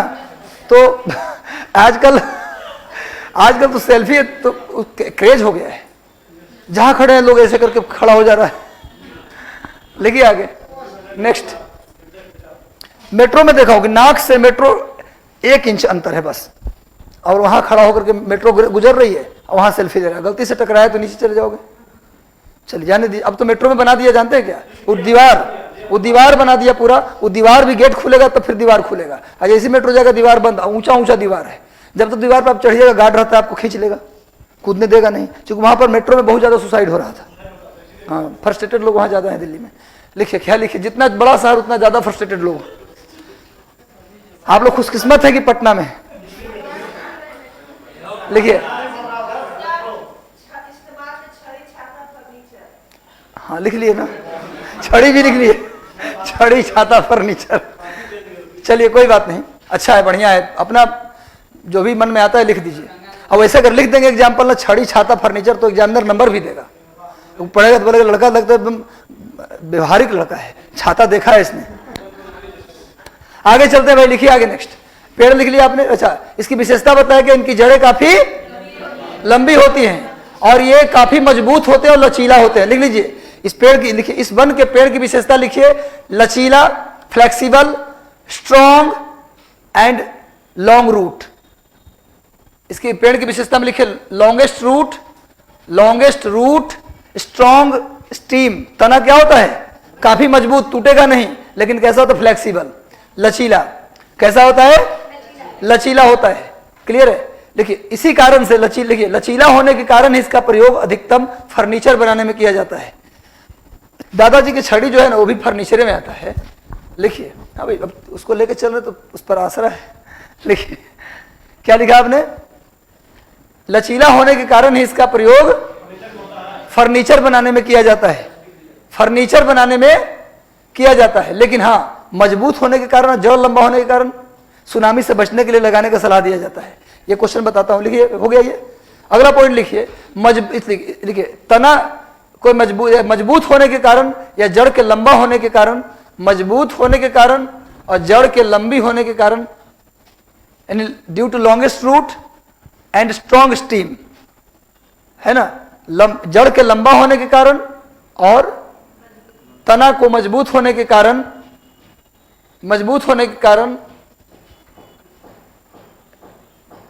सुनामी से बचाव के लिए विद्वानों के द्वारा सलाह दिया जाता है। सुनामी से बचाव के लिए विद्वानों के द्वारा, स्कॉलर्स के द्वारा सुझाव दिया जाता है कि समुद्र के किनारे, विद्वानों के द्वारा यह सलाह दिया जाता है कि समुद्र के किनारे 5 किलोमीटर के मोटाई में, 5 किलोमीटर की चौड़ाई में, लिख सकते हैं आप, 5 किलोमीटर की चौड़ाई में मैंग्रोव फॉरेस्ट लगा दिया जाए। 5 किलोमीटर के मोटाई में मैंग्रोव वन लगा दिया जाए, मैंग्रोव फॉरेस्ट लगा दिया जाए। ये क्वेश्चन 2011 में आया हुआ है। 2011 पहली बार सीसेट लागू हुआ था, हमको याद है क्योंकि मैं वो पेपर दिया था। 2011 में सीसेट पहली बार इंप्लीमेंट हुआ था। उस साल जीएस में पहली बार 100 क्वेश्चन आए थे, उससे पहले जीएस में 150 क्वेश्चन आते थे। 2010 तक जो आईएएस का पेपर होता था उसमें 150 क्वेश्चन आते थे जीएस में। पहली बार ऑप्शनल हटा दिया गया था, उसे सीसेट ला दिया गया और जीएस के 150 से 100 क्वेश्चन कर दिए गए थे। आज जाके आप देखिएगा, उसी में सवाल था कि सुनामी से बचने के लिए मैंग्रोव लगाने का सलाह दिया जाता है। क्यों? ऑप्शन दिया था पहला, क्योंकि उसकी जड़ें काफ़ी लंबी होती हैं। दूसरा ऑप्शन, इसका तना काफ़ी लचीला होता है। ये दोनों ऑप्शन दे दिया था। और तीसरा ऑप्शन कि मैंग्रोव लगाने से भूकंप नहीं आता, है ना, इनमें से कोई नहीं। तो ऑप्शन इसमें 2 आंसर हो गया, इसमें 2 आंसर। यूपीएससी यही काम करती है, 2 आंसर, जड़ें लंबी और तना मजबूत। अब बताइए कौन ज्यादा सही होगा? जड़ें मजबूत। इसका ज्यादा सही उत्तर क्या होगा? लॉन्ग रूट, है ना। इसका सही उत्तर क्या होगा? Long route. तो क्वेश्चन यूपीएससी का पेपर आज जाकर देख लीजिएगा, तो इसी टाइप के प्रश्न आते हैं। मैं जिस तरीके से आपको समझा रहा हूं, पढ़ा रहा हूं, उसी टाइप से क्वेश्चन हम हर दिन 2-3 प्रश्न जिक्र कर देते हैं। सिविल सेवा का, आईएएस का 2-3 प्रश्न में डेली जिक्र करते हैं। इसका मकसद बस इतना होता है कि आपको यह समझ में आ जाए कि यूपीएससी इसी दायरे में है, कुछ बड़ा दायरा उसका नहीं है। क्या लिखा आपने? हो गया? ये लिख लिया आपने। क्यों सुनामी से बचने के लिए क्यों दिया जाता है सलाह? क्योंकि जड़ें मजबूत है, जड़ें लंबी है और तना मजबूत है, इसलिए मैंग्रोव लगाने का सलाह समुद्र के किनारे दिया जाता है। अगला पॉइंट लिखिए, लिखिए, लिखिए। अब विस्तार लिख लीजिए। इसका विस्तार तो लिख दिया आप लोगों ने, विस्तार तो लिख चुके हैं ना। हाँ, अब लिखिए, अब लिखिए climatic condition, climatic condition, climatic condition लिखिए। रेन लिख लीजिए 200 से 300 सेंटीमीटर के बीच। समुद्र किनारे कंपैरेटिवली अधिक वर्षा होती है। लिखिए 200 से 300 सेंटीमीटर के बीच, 200 से 300 सेंटीमीटर के बीच। लेकिन सुनिए, टेम्परेचर वेरी करेगा। बंगाल में जो टेम्परेचर होगा वो तमिलनाडु का टेम्परेचर नहीं होगा, और जो केरला में होगा वो गुजरात का टेम्परेचर नहीं होगा। इसलिए टेम्परेचर फिक्स आप ना लिखें। देखिए दलदली क्षेत्र में, और कहाँ मिल सकता है ये? जहाँ पर पानी की मात्रा ज़्यादा हो, दलदली क्षेत्र। लिख सकते हैं क्यूगमायर। दलदल का अंग्रेजी क्या होता है? क्यूगमायर, यानी कि दलदली क्षेत्रों में लिख लीजिए आप। दलदल समझते हो ना, जहाँ पर पानी ज़्यादा लगा हुआ हो, लेकिन दलदली क्षेत्रों में। हाँ, वेटलैंड्स वाले इलाके में भी मिलता है। क्लियर है? अब मेन पेड़ लिख लीजिए, मेन वृक्ष लिख लीजिए। कौन कौन सा पेड़ है? ट्री का नेम ऑफ ट्री में लिख लीजिए। पहला लिख लीजिए मैंग्रोव। पेड़ का भी नाम क्या है? Mangrove, mangrove. दूसरा लिखिए सुंदरी, सुंदरी। तीसरा लिखिए बेत। सुंदरी के बाद लिखिए तीसरा बेत। बेत की छड़ी होती है, बेत। अरे बेत एक छड़ी है, बेत को अंग्रेजी में भी बेत ही लिखते हैं। सुंदरी, बेत। आप जानते हैं सुंदरबन का डेल्टा नाम सुना है आप लोगों ने? सुंदरबन का डेल्टा नाम क्यों पड़ा? क्योंकि सुंदरी नाम का पेड़ मिलता है वहां। सुंदरी नाम का पेड़ ज्यादा, इसलिए नाम पड़ गया सुंदरबन का डेल्टा। हाँ बेल भी होता है, लिख लीजिए बेल भी। हाँ मरुस्थलीय में, हम उसी में बोल रहे हैं, हम सुन लिए आपकी बात। मरुस्थलीय वन में बेल भी होता है, वैसे बेल हमारे यहाँ भी होता है। लीजिए बेल, मरुस्थलीय वन में बेल का भी पौधा है। कुछ एग्जाम्पल सारा नहीं लिखवाए, कुछ लिखवा दिए हैं, आप लिख लीजिए बेल भी, कोई दिक्कत नहीं है। सही आप बोल रहे हैं, बिल्कुल आपका सही है। हो गया, आप लिखिए पर्वतीय वन। अंतिम लिखिए। हाँ अलग अलग पेड़ है। देखिए मैंग्रोव टाइप्स को भी बोल देते हैं, क्योंकि ज्यादा संख्या मात्रा में वही है, क्लियर है। लेकिन सुंदरी उसमें एक पेड़ का नाम है, मैंग्रोव भी अलग एक पेड़ का नाम है, बेत भी अलग एक पेड़ का नाम है। वैसे पूरे वन का नाम उसकी डोमिनेशन के आधार पर, ज्यादा मैंग्रोव तो पूरे वन का नाम क्या कर देते हैं, मैंग्रोव वन। क्लियर। चलिए इस बार कितना पर बढ़ोतरी हुआ है मैंग्रोव फॉरेस्ट में, इस बार कितना, 54 वर्ग किलोमीटर। मैंने कल बताया था कि मैंग्रोव फॉरेस्ट में, कल का वीडियो में देख लीजिएगा, सब 54 वर्ग किलोमीटर। कितना परसेंट, आप लोग काफी तेज विद्यार्थी हैं, सब याद है आप लोगों को। चलिए इस बार सबका पीटी हो जाएगा। इस बार जो परफॉर्मेंस आप लोग दिखा रहे हैं मेरे क्लास में खास करके, और बाकी क्लास में मुझे नहीं पता, लेकिन इस क्लास में जो पूछता हूँ उसमें 90% बच्चे जवाब देते हैं। हो सकता है शायद नारा लगा रहे हो, कुछ लोग पीछे से नारा भी लगा देते हैं। आप व्यक्तिगत रूप से पूछा जाए तो ज्यादा बेहतर होगा। एक दिन पूछताछ वाला सेशन रखते हैं, तो कौन हाथ उठा दीजिए, कौन कौन चाहते हैं कि पूछताछ किया जाए, पूछताछ सेशन रखा जाए। पहचान लेते हैं ना, फिर बाद में नहीं, जो हाथ उठाए वो नहीं आओगे उस दिन तो 200 रुपये फाइन भी देना है। इधर सबको पहचान लिए, बता, अचानक नहीं लेंगे, बता देते हैं आपको ना। अच्छा हाँ, एक सही बोला इन्होंने। अगले हफ्ते नेक्स्ट वीक जो आ रहा है, मैंने इस जो आ रहा है संडे के बाद वाला वीक जो आ रहा है, उसमें हम मंगलवार के बाद किसी भी दिन आपसे पूछ लेंगे। मंगल के बाद बुध बृहस्पति और शनिवार, मैं 3 दिन में किसी भी दिन आपका हम टेस्ट ले सकते हैं। पेपर देकर नहीं, डायरेक्ट व्यक्तिगत रूप से पूछेंगे, ताकि आपको थोड़ा सा न याद रहे तो थोड़ा खराब भी लगे, डेमोरलाइज फील हो तो फिर पढ़िएगा आप, है ना। अब वैसे भी टीचर अगर आपको डेमोरलाइज कर दे या डांट दे तो टीचर का डांट अमृत के समान होता है। जिस व्यक्ति को टीचर ने डांट दिया, समझिए को बच्चा अमर हो गया, है ना। अमर का मतलब होता है कि आप जो सपना देखे वो आपने पा लिया। चलिए आगे बढ़ते हैं। लिखिए पर्वतीय वन, हेडिंग डाल दीजिए पर्वतीय वन, हेडिंग डाल दीजिए पर्वतीय वन।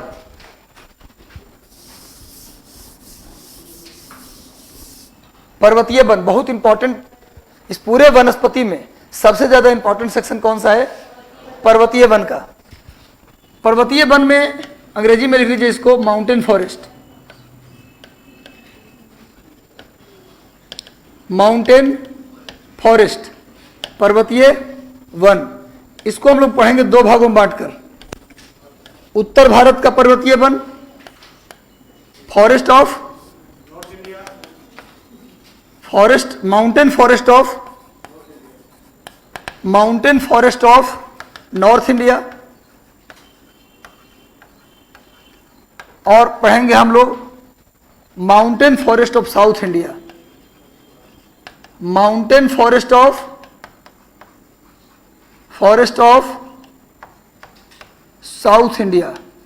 हम लोग पढ़ेंगे बांट के 2 भागों में, mountain forest of north India and mountain forest of south India. यानी दक्षिण भारत, उत्तर भारत का पर्वतीय वन, उत्तर भारत का पर्वतीय वन और दक्षिण भारत का पर्वतीय वन। इसको ध्यान से पढ़िएगा। बाकी दक्षिण भारत का पर्वतीय वन, उत्तर भारत का पर्वतीय वन और दक्षिण भारत का, इसको ध्यान से पढ़िएगा, क्योंकि इस चैप्टर से यूपीएससी में ज्यादा सवाल आते हैं। और हम समझते हैं कि आप सभी के लिए, सिर्फ बीपीएससी के लिए नहीं, अब तो डेट भी बढ़ गया बीपीएससी का, 15 दिसंबर को अब नहीं होगा, ऐसा सुनने में आ रहा है। हाँ, जब भी हो, टाइम मिल गया आपको रिवीजन करने का, कोई बात नहीं, लेकिन आप लोग को मैं समझ के पढ़ा रहा हूँ कि आप यूपीएससी के भी कैंडिडेट हैं। मतलब अगर मेरे पास भूगोल पढ़ लिए तो आप वहाँ भी परीक्षा दे, तो आपको जो पेपर ज्योग्राफी का मिले वो लगे कि नहीं मेरे क्लास के इर्द गिर्द घूम रहा है, तो आप आके बोलें कि सर मेरा आज जो पेपर हुआ उसमें भूगोल तो सर टैकल कर लिया आपके पढ़ाने से, तो थोड़ा मुझे अच्छा लगता है। कोई भी टीचर को अच्छा लगेगा यदि बोला जैसे सर आपको पढ़ाया हुआ सब लड़ गया तो इसलिए आप लोग थोड़ा सा कोशिश हमारी होती है कि आप लोग थोड़ा सा उस लेवल में भी जाएं, सिविल सेवा के लेवल में भी जाएं। देखो पर्वतीय वन उत्तर भारत का और दक्षिण भारत का नोट कर लिया, सब लोग का नोट हो गया। अब देखिए उत्तर भारत के पर्वतीय वन अगर आप देखें स्टूडेंट्स थोड़ा सा, तो आप देखेंगे उत्तर भारत के पर्वतीय वन जो है उसको आप हिमालयी वन भी कह सकते हैं। उत्तर भारत के पर्वतीय वन को क्या बोल सकते हैं? हिमालय के वन। तो ना हो तो ब्रैकेट देके वही नाम लिख, उत्तर भारत के पर्वतीय वन जहां आपने लिखा है वहां हिमालयन फॉरेस्ट भी लिख सकते हैं आप। उसका दूसरा नाम आप क्या लिख सकते हैं? रटो मत, समझ में आ रहा है ना? उत्तर भारत में कौन सा पहाड़ है? हिमालय, तो उसको हिमालयन फॉरेस्ट भी कहा जा सकता है, उसे हिमालयन वन भी कहा जा सकता है।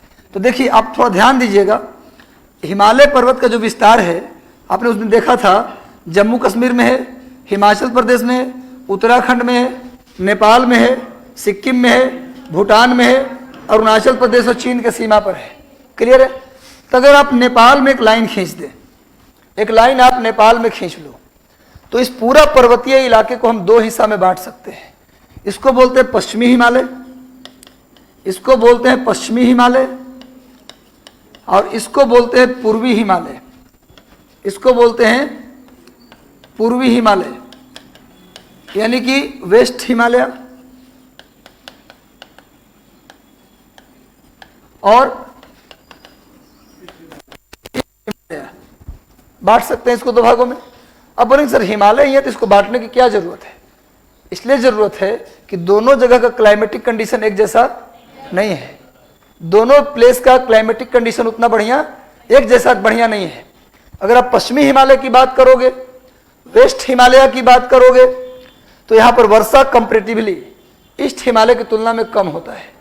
अगर आप पश्चिमी हिमालय की बात करोगे ना, वेस्ट हिमालय की यानी कश्मीर, हिमाचल प्रदेश, उत्तराखंड वाले हिमालय की बात करोगे तो असम वाले हिमालय, अरुणाचल प्रदेश वाले हिमालय की तुलना में यहाँ वर्षा कम होती है। पहला अंतर यह है दोनों के बीच। और जब वर्षा का अंतर आ गया तो जाहिर सी बात है वेजिटेशन में भी थोड़ा अंतर आएगा। अंतर यह आएगा कि पूर्वी हिमालय में जहाँ वर्षा अधिक हो रही है वहाँ पर वेजिटेशन ज़्यादा डेंस होगा, ज़्यादा घना वनस्पति होगा। और पश्चिमी हिमालय में जहाँ कंपैरेटिवली पूर्वी हिमालय से कम वर्षा हो रही है वहाँ फॉरेस्ट कम घना होगा। तो क्वेश्चन आता है कि पश्चिमी हिमालय की तुलना में पूर्वी हिमालय में ज़्यादा घने वन पाए जाते हैं, क्यों? तो क्या आंसर होगा इसका? एकमात्र उत्तर क्या होगा? क्योंकि पश्चिमी हिमालय की तुलना में पूर्वी हिमालय में वर्षा अधिक होती है। समझ में सबको आ रहा है बात? समझ में ये बात सबको आ गया? दूसरी बात, अगर टेम्परेचर की बात करोगे तो पूर्वी हिमालय की तुलना में टेम्परेचर पश्चिमी हिमालय में कम होता है। अगर टेम्परेचर की बात करेंगे आप, तापमान की बात करेंगे आप, तो पश्चिमी हिमालय में जो टेम्परेचर है वो ज़्यादा कम है। अब पूर्वी हिमालय में टेम्परेचर पश्चिमी हिमालय की तुलना में ज़्यादा है। पश्चिमी हिमालय की तुलना में तापमान ज़्यादा कहाँ है? पूर्वी हिमालय में। और आप जानते हैं कि टेम्परेचर अगर बहुत कम हो जाए तब भी पेड़ पौधों को फलने फूलने में दिक्कत होता है। बहुत ज़्यादा टेम्परेचर डाउन हो जाए, टेम्परेचर लेवल में होना भी चाहिए, एकदम से ज़्यादा ना हो लेकिन एक लेवल में उतना होना चाहिए जिससे कि पौधा जीवित रह जाए। अब धूप निकल ही नहीं रहा है, सूरज की रोशनी भी नहीं मिल रहा है, उतना बॉडी भी अगर छोड़ दिया जाए ठंड में, केवल कोई उसको प्रोटेक्शन न दिया जाए तो मर जाएगा हर इंसान। तो पेड़ भी क्या हो जाएगा? मर जाएगा। तो पश्चिमी हिमालय में पेड़ उतना ज़्यादा नहीं पनप पाते, टेम्परेचर भी कम है इस कारण से। तो दूसरा, पश्चिमी हिमालय में कम घना वन है, कम डेंस फॉरेस्ट है, और पूर्वी हिमालय में ज़्यादा डेंस फॉरेस्ट है। इसका पहला क्या कारण है कि वर्षा, और दूसरा क्या कारण है? तापमान। तीसरा अंतर समझिए, पश्चिमी हिमालय में कम ऊंचाई तक ही वृक्ष मिलते हैं, लेकिन पूर्वी हिमालय में अधिक ऊंचाई पर भी वृक्ष मिलते हैं। यानी पेड़ पौधे पूर्वी हिमालय में ज़्यादा ऊंचाई तक मिल जाते हैं, लेकिन पश्चिमी हिमालय में यानी कश्मीर टाइप तरफ वाले हिमालय में ज़्यादा ऊंचाई तक वृक्ष नहीं मिलते। यानी अगर पेड़ देखना हो पश्चिमी हिमालय में तो अधिकतम 3600 मीटर से 4000 मीटर तक आपको पेड़ मिलेगा, लेकिन पूर्वी हिमालय में 4000 मीटर से ऊपर भी पेड़ मिलता है। इसका वजह टेम्परेचर ही है। पूर्वी हिमालय में टेम्परेचर पश्चिमी हिमालय की तुलना में ज़्यादा होता है, इस कारण से पौधे 4000 मीटर के पार भी मिलते हैं। कहाँ? पूर्वी हिमालय में। लेकिन पश्चिमी हिमालय में 4000 मीटर के पार आपको पौधे नहीं मिलेंगे। लिकेन मिलेगा, काई मिलेगा, काई देखते होंगे जो नल के किनारे या कुएं के आसपास जम जाता है। समझ में आया आप लोगों को? ये जो चीज मैंने बताया 3 बात ये हिमालय के बारे में, ये बीपीएससी के लिए इंपॉर्टेंट उतना नहीं है जितना यूपीएससी के लिए इंपॉर्टेंट है। मतलब ये आपको एक समझदारी भरा बात हो गया। तो तुम इसको बात को आप लिख लीजिए ना हो तो, है ना, लिख लीजिए। लिखिए हिमालय के वन को 2 भागों में बांटा जाता है। Himalayan forest divided into 2 part. Himalaya के वन को 2 भागों में बांटा जाता है। हिमालय के वन को 2 हिस्सा में बांटा जाता है। हिमालय के वन को 2 हिस्सा में बांटा जाता है। हिमालय के वन को 2 हिस्सा में बांटा जाता है। पश्चिमी हिमालय के one, Himalayan forest divided into 2 part. First western Himalayan forest यानी पश्चिमी हिमालय के वन, और दूसरा लिखिए eastern Himalaya forest. Eastern Himalayan forest, पूर्वी हिमालय के वन, पश्चिमी हिमालय के वन और पूर्वी हिमालय के वन।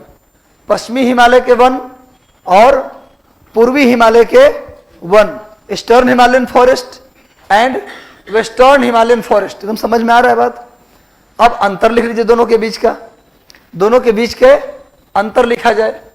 लिखिए पहला अंतर पॉइंट वाइज लिखिए तो ज्यादा बेस्ट रहेगा, पढ़ने में भी लगता है अच्छा। जब कोई चीज आप पॉइंट वाइज लिखिए, आप पूरा एक पैरा लंबा सा लिखिए तो ज्यादा पढ़ने में मजा नहीं आएगा।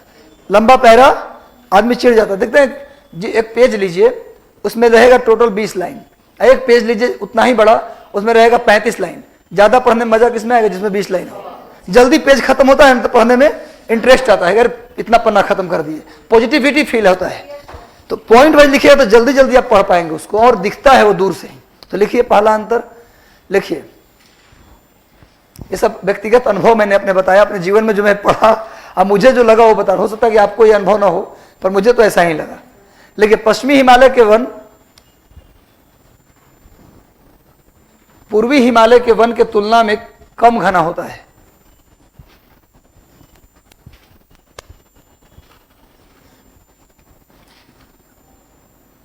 अब लिख सकते हैं अंग्रेजी में, forest of eastern Himalaya is more dense या फिर denser then forest of western Himalaya, ऐसे भी लिख सकते हैं इसको आप। लिखिए क्या लिखिए, पश्चिमी हिमालय के वन पूर्वी हिमालय के वन के तुलना में कम घना, या फिर ऐसे भी तो लिख सकते हैं कि पूर्वी हिमालय के वन पश्चिमी हिमालय के वन की तुलना में ज्यादा घना है। बात तो एक ही है, आप जो लिख दीजिए। क्यों है ऐसा, इस बात को लिखिए, इसी में लिख लीजिए क्योंकि भी एक अंतर ही हो जाएगा।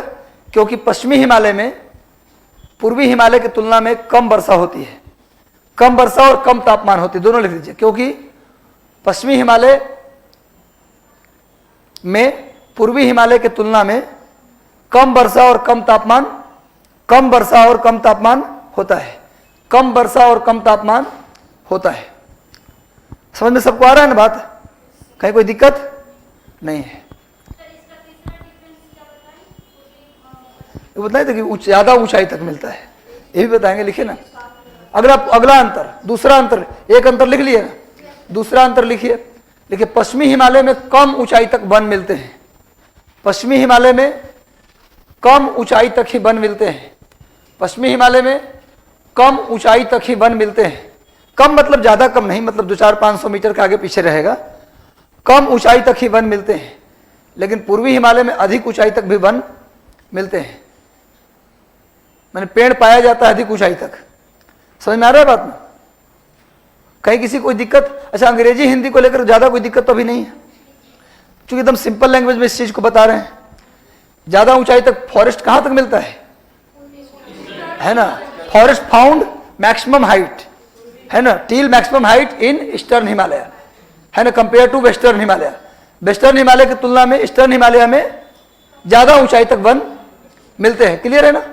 समझ में क्यों मिलते हैं भी समझ में आ गया? तो ये 2 बेसिक अंतर है। अब एक फोटो बना लीजिए आप, इस चित्र को भी आप बना सकते हैं समझने के लिए, इस चित्र को आप बना लीजिए।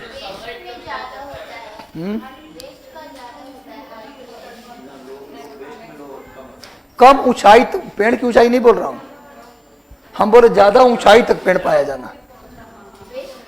हाँ, पश्चिम में नहीं, पूरब में, पूरब में ज्यादा ऊंचाई तक पेड़ पाया, क्योंकि यहाँ ठंडा बढ़ जाता है ना, हमने क्या बताया कि पश्चिमी हिमालय में सर्दी काफी इतना ज्यादा होता है कि ऊपर ज्यादा ऊंचाई तक पेड़ नहीं मिलते। और जब हम पढ़ा रहे थे क्लाइमेटोलॉजी तो बताया था, वैसे भी सुनो, जब क्लाइमेटोलॉजी पढ़ा बाद में क्लाइमेटोलॉजी जब पढ़ा रहा था तो आपको बताया था कि जैसे जैसे आप ऊपर जाएंगे वर्षा की मात्रा कम होती जाती है। दो बात बताया था, पहाड़ से दूर आते हुए वर्षा की मात्रा कम और पहाड़ के ऊपर जाते हुए वर्षा की मात्रा कम।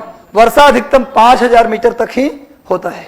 वर्षा अधिकतम पूछा जाए कितने मीटर तक होता है तो 5000 मीटर तक, 5000 मीटर तक मैक्सिमम। यानी जैसे जैसे पहाड़ पे जाएंगे वर्षा की मात्रा कम होती जाएगी। अब पहाड़ से दूर जाते हुए वर्षा की मात्रा कम, और पहाड़ के ऊपर जाते हुए वर्षा की मात्रा कम। ये सब कई बार इसकी चर्चा मैं कर दिया हूं। अगर इस टाइप के क्वेश्चन अगर आते हैं तो हो जाएगा आपसे। तो हो गया बात, ये समझ में आ गया।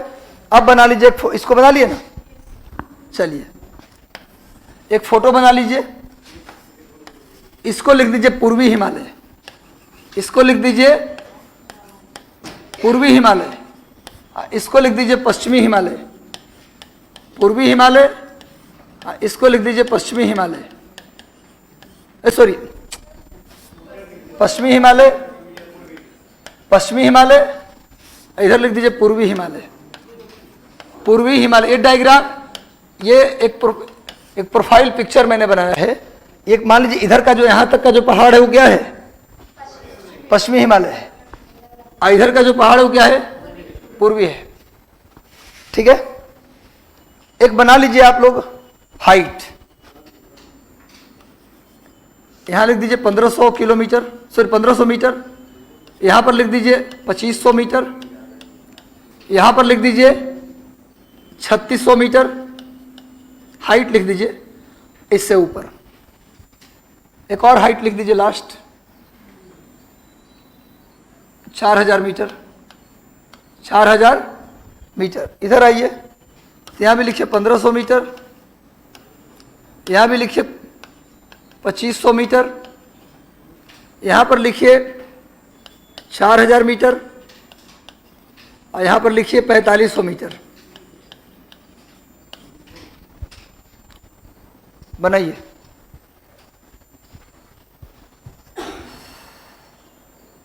आप जानते हैं ना कि पहाड़ के जो जड़ है वहां सबसे ज्यादा बारिश होगी, सबको पता है। अभी बताया हूं कि जैसे जैसे पहाड़ के ऊपर जाओगे वर्षा की मात्रा पहाड़ के जड़ के पास ज्यादा वर्षा होगी, ज्यादा ऊपर जाओगे तो वर्षा कम होती जाएगी। अब पहाड़ से दूर जाते हुए वर्षा कम होती जाती है। अब समझिए 1500 मीटर तक, अच्छा उतार लीजिए, इसको बना लीजिए आप लोग, इसको बना लीजिए। ये हाइट लिख दिया हूं पहाड़ के ऊपर जाते हुए। ये डिफरेंट टाइप ऑफ वन में, इसमें जो फॉरेस्ट देखेंगे ना आप, एक प्रकार का वन नहीं है। यहाँ किसी और प्रकार का फॉरेस्ट मिलेगा, यहाँ किसी और प्रकार का मिलेगा, यहाँ किसी और प्रकार का मिलेगा, यहाँ कोई और प्रकार मिलेगा। सब में अलग अलग प्रकार है। ये जो हाइट लिखा हूं ना, हाइट बनाने का मकसद मेरा, डिफरेंट हाइट जो लिखा हूं वो लिखने का मकसद क्या है कि अलग अलग हाइट पे अलग अलग प्रकार के वन मिलते हैं। लिख लिया।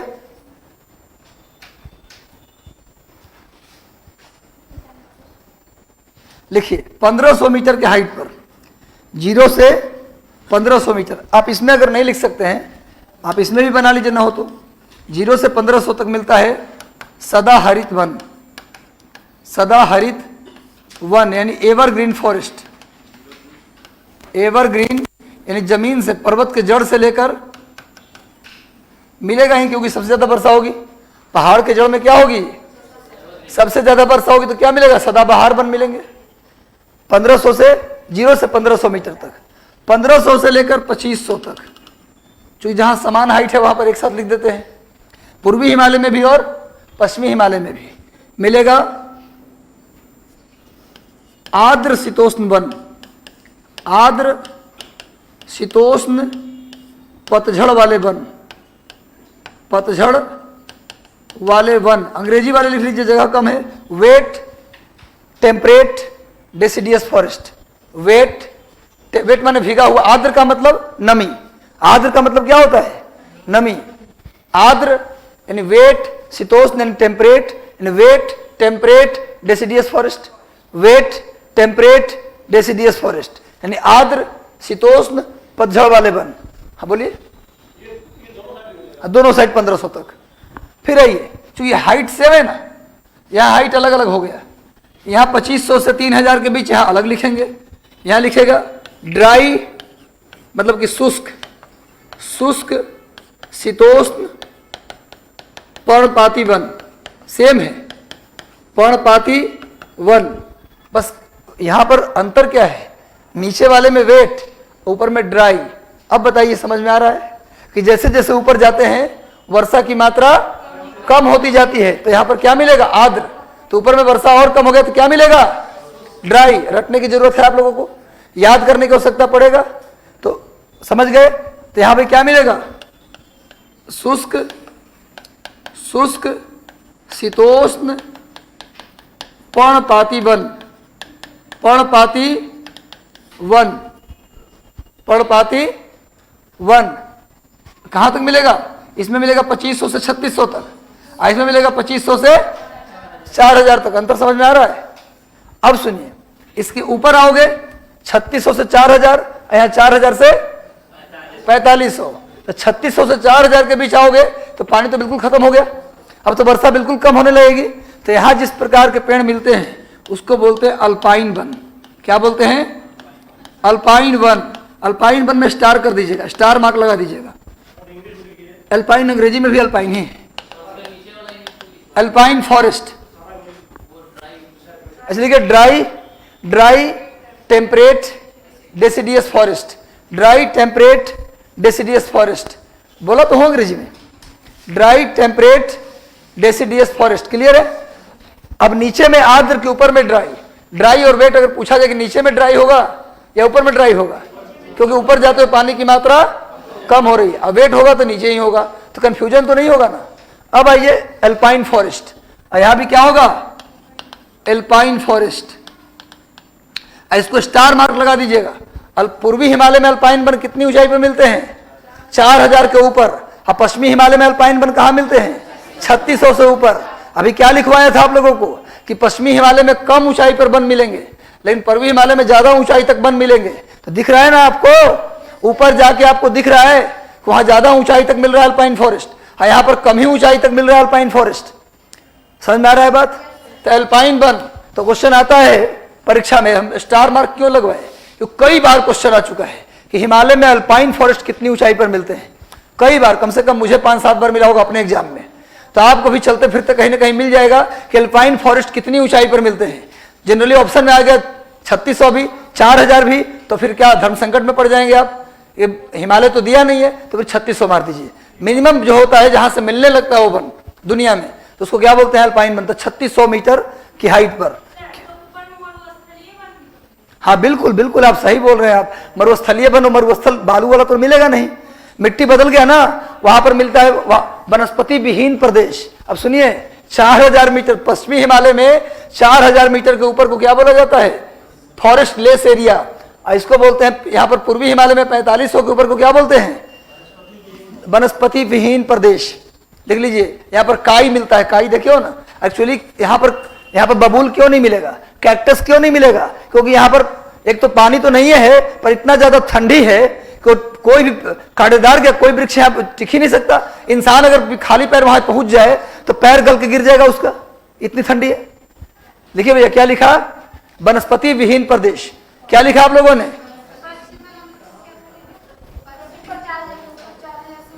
4000 से ऊपर वनस्पति विहीन प्रदेश। अब पूरब में 4500 के ऊपर वनस्पति विहीन प्रदेश, पूरा बोला मैं 4500 के ऊपर वनस्पति विहीन, इधर 4000 से ऊपर वनस्पति विहीन। हाँ अरे वनस्पति, देखिए रट तो नहीं रहना, समझ रहे बात ना। तो वनस्पति विहीन प्रदेश मतलब जहाँ 4000 मीटर के पास इतनी ठंडी हो जाएगा पश्चिमी हिमालय में कि वहां पर कोई वनस्पति नहीं मिलेगा। और यहाँ पर 4500 मीटर तक टेम्परेचर बोला था कि वहां ज्यादा होता है, बताया था आप लोगों को कि पूर्वी हिमालय में टेम्परेचर पश्चिमी हिमालय की तुलना में ज्यादा है। तो बहुत ऊंचाई पर जाएंगे आप, तब आपको वनस्पति विहीन मिलेगा। अब वनस्पति में क्या मिलेगा वहां लिख लो, ना हो तो जहां आपने वनस्पति विहीन प्रदेश लिखा है वहां ना हो तो आप लिख लो वनस्पति विहीन प्रदेश वाले में, वहां पर मिलता है काई। काई देखो ना, जो हरा हरा जम जाता है जो पानी के पास, काई, लाइकेन, काई, लाइकेन,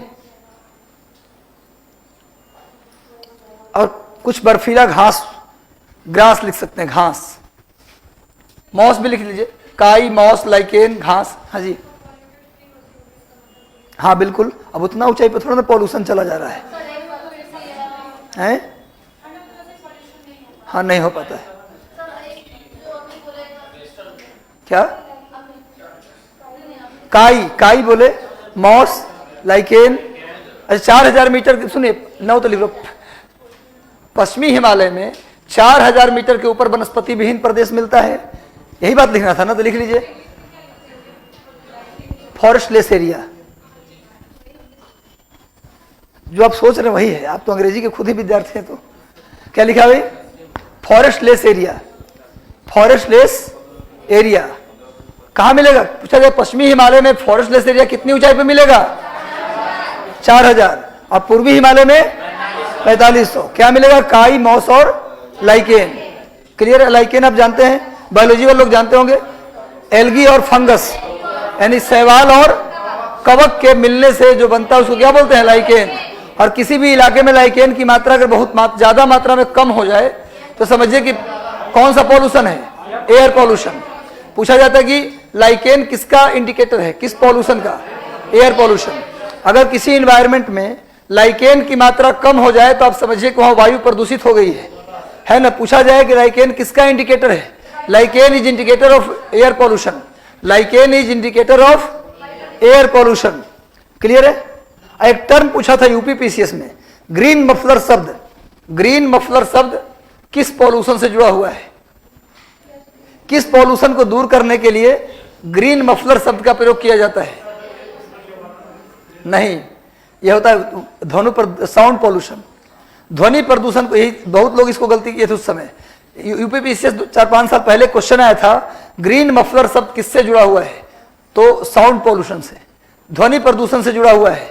कहते हैं कि ज्यादातर जिस इलाके में ज्यादा साउंड आ रहा है, साउंड पॉल्यूशन मतलब बहुत ज्यादा हाई लेवल पे साउंड आ रहा है, कोई फैक्ट्री है या लगातार सड़क के किनारे आप रहते हैं, तो पेड़ अगर लगा दिया जाए चारों तरफ सड़कों के किनारे या मेन बाजार के आसपास, तो साउंड पॉल्यूशन की जो तीव्रता है, फ्रीक्वेंसी है, वो थोड़ी सी कम हो जाती है। इसी को ग्रीन मफलर कहते हैं।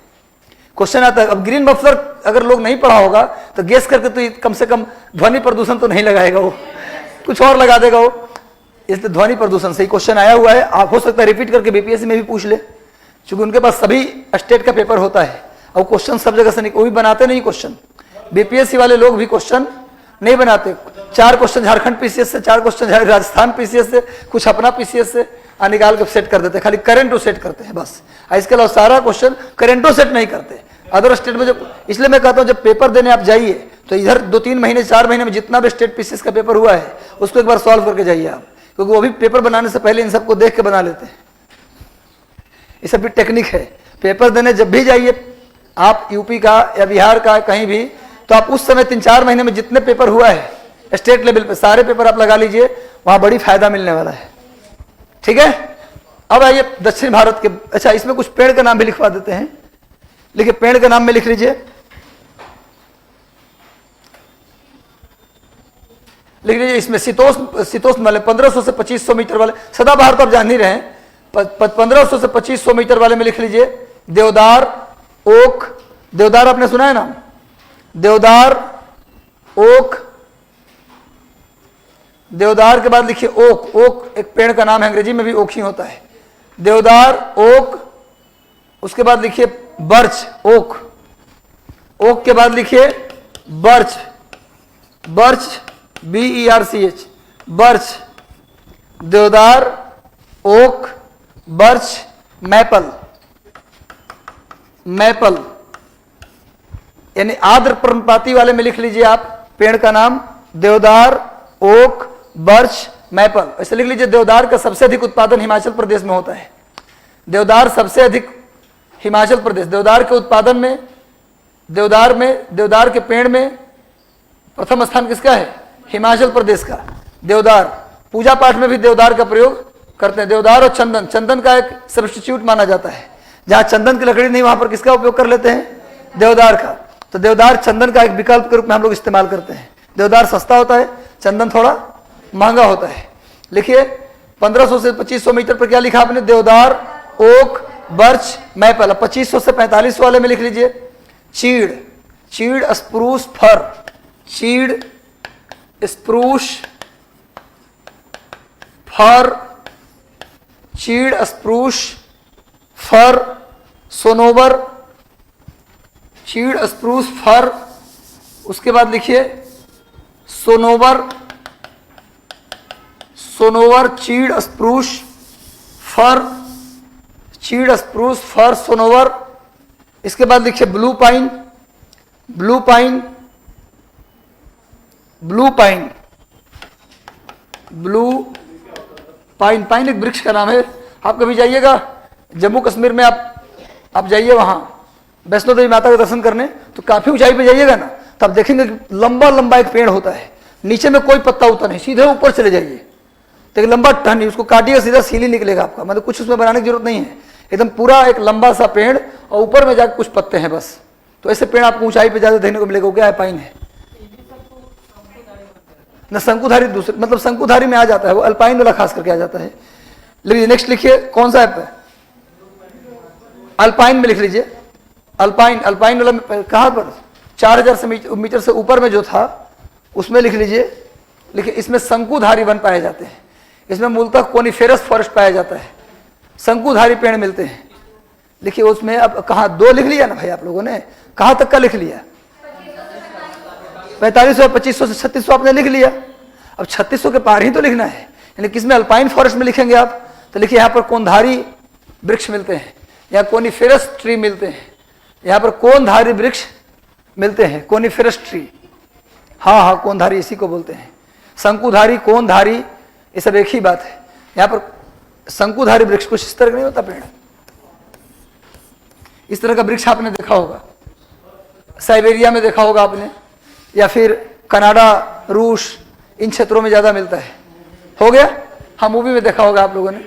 चलिए बस, तो ये क्या हुआ हमारा वृक्ष। अच्छा, एक साउथ इंडिया वाला बच गया ना, एक साउथ इंडिया वाला बच गया है। लेकिन forest of south India, heading डाल दीजिए, थोड़ा सा बचा है, फॉरेस्ट ऑफ साउथ इंडिया, थोड़ा सा लिखिए लास्ट में, forest of south India, forest of south India,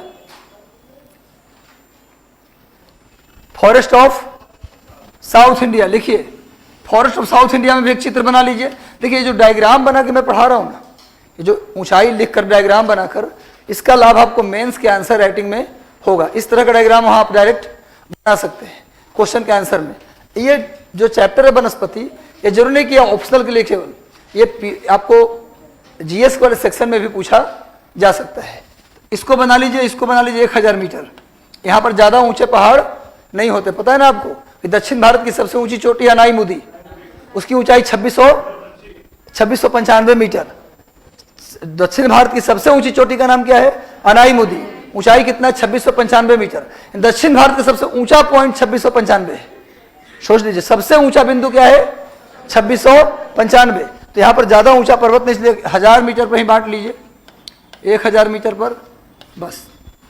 नीचे में लिखिए सदाबहार वन, नीचे में लिखिए एवरग्रीन फॉरेस्ट, नीचे में लिखिए एवरग्रीन फॉरेस्ट, एवरग्रीन फॉरेस्ट, सदाबहार वन या सदाहरित वन, और ऊपर में लिखिए शीतोष्ण वन, ऊपर में लिखिए टेम्परेट फॉरेस्ट, टेम्परेट फॉरेस्ट, नीचे में लिखिए सदाबहार वन, एवरग्रीन फॉरेस्ट लिख लिए, और ऊपर में लिखिए शीतोष्ण वन, टेम्परेट फॉरेस्ट, शीतोष्ण one, temperate forest, temperate forest.